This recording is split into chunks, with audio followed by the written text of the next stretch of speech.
पापों का नाश हो गए। तथा ब्रह्मा जी ने कहा, हे राजन, तो मैं वह व्रत में बताता हूँ जिसमें समस्त पाप नाश को प्राप्त होंगे। भाई ऋषि पंचमी के व्रत है जिसके करने से नारी जाति के तमाम पाप दूर होकर पुण्य की भागी होती है। इसके लिए मैं तुमसे एक पुरातन कथा कहता हूँ। विदर्भ देश में एक उत्तम नाम के सदाचारी ब्राह्मण निवास करते थे।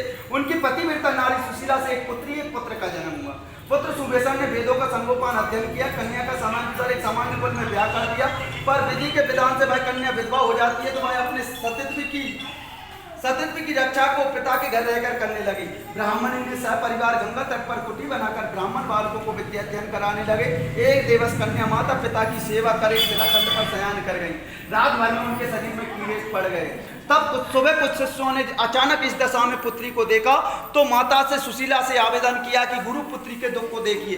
गुरु पत्नी ने जाकर अपनी पुत्री की दशा देखकर नाना विलाप करने लगी और वह पुत्री को उठाकर ब्राह्मण के पास जाती है। ब्राह्मण भी पुत्री की दशा देखकर अति विस्मय को प्राप्त हुए और दुखी हुए। तब ब्राह्मण ने हाथ जोड़कर कहा कि महाराज, इसका क्या कारण है कि पुत्री के शरीर में कीड़े पड़ गए। तब महाराज ने ध्यान धर के देखा तो पता चला कि यह पुत्री 7 जन्म पहले भी ब्राह्मणी थी।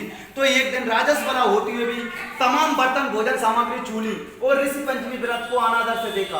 उसी दोष के कारण इस पुत्री के शरीर में कीड़े पड़ गए, क्योंकि राजस बना रोज धन वाली नारी प्रथम दिन चंडाली के बराबर, दूसरे दिन ब्रह्मगात्री के समान, तीसरे दिन धोगनी के समान शास्त्र दृष्टि से मानी जाती है। तुम्हारी कन्या ने ऋषि पंचमी के व्रत अपमान के साथ किए, इससे ब्राह्मण कुल में जन्म हुआ पर शरीर में कीड़े पड़ गए। तब सुशीला ने हाथ जोड़कर कहा कि महाराज, यहाँ से उत्तम व्रत का आप विधि से वर्णन कीजिए जिससे संसार के प्राणी मात्र इस व्रत से लाभ उठा सकें। ब्राह्मण बोले, शायद धर्मनी, यह व्रत भाद्र मास की शुक्ल पंचमी को धारण किया जाता है। पंचमी के दिन सुंदर नदी में स्नान कर व्रत धारण कर शाम काल सप्त ऋषियों का पूजन विधान से करना चाहिए। भूमि को गौ की गोबर से लीपकर उस पर अष्ट कमल दल बनाकर नीचे लेकर सप्त ऋषियों की स्थापना कर प्रार्थना करनी चाहिए। महर्षि कश्यप, अत्रि, भरद्वाज, विश्वामित्र, गौतम, जमदग्नि, वशिष्ठ महर्षि की स्थापना कर आचमन, स्नान, चंदन, फूल, दीप, निवेद आदि से पूजन कर व्रत सफल की कामना करनी चाहिए।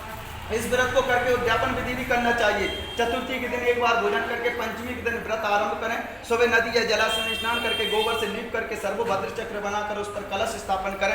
कलश के कंठ में नया वस्त्र बांधें। पूजन सामग्री एकत्रित कर अष्टकमल दल पर सप्तऋषियों की स्वर्ण प्रतिमा स्थापित करें। फिर पूर्णोपचार से पूजन कर रात्रि को प्राण का सेवन करें। फिर सुबह ब्राह्मण को भोजन दक्षिणा देकर संतुष्ट करें। इस प्रकार इस व्रत का उद्यापन करने से नारी सुंदर रूप लावण्य को प्राप्त होकर सौभाग्यवती होकर धन पुत्र से संतुष्ट हो अजय उत्तम गति को प्राप्त होती है। दूसरी कथा